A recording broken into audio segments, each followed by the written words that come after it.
আসসালামু আলাইকুম। Peer agro ফার্মে স্বাগতম। পিয়ার অ্যাগ্রো ফার্মে আজকে তৃতীয়বারের মতো কলা বাগানে আসলাম কলা হারভেস্ট করার জন্য। কলা ফলন যা হয়েছে আলহামদুলিল্লাহ, কিন্তু কলার বাজার খুবই খারাপ। এখন শীতকাল, কলার চাহিদা একদমই কম। তো দেখেন, আজকে আমাদের যে পিয়ার অ্যাগ্রোর যে টিম, সকল সদস্য এখানে আসছে। তো কলা আমরা সংগ্রহ করতেছি গাছ থেকে। তো এখানে একটা প্রতিযোগিতায় আমরা নামছি যে আমাদের টিমের মধ্যে কে এক কোপে কলার গাছ কেটে ফেলতে পারে।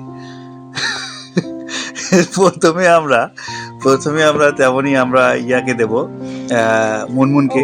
দেখি মুনমুনের কি অবস্থা। দর্শক, না, প্রথমে নাহিদ নেছে, দেখা যাক নাহিদ পারে কিনা।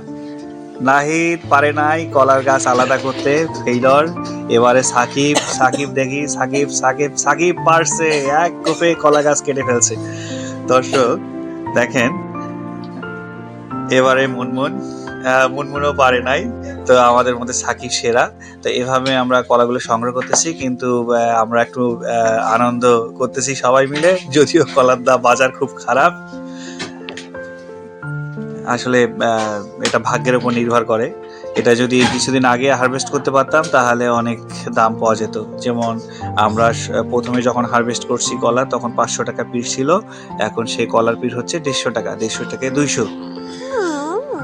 তো দর্শক, আমি এই দেখেন এটা যেটা সংগ্রহ করতেছি, এটার নাম আমাদের আঞ্চলিক ভাষায় কলার গাবধারা বলে। এটা সবজি হিসেবে ব্যবহার হয়ে থাকে।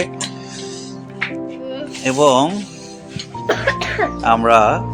অতঃপর আমরা কলা সংগ্রহ করা শেষ।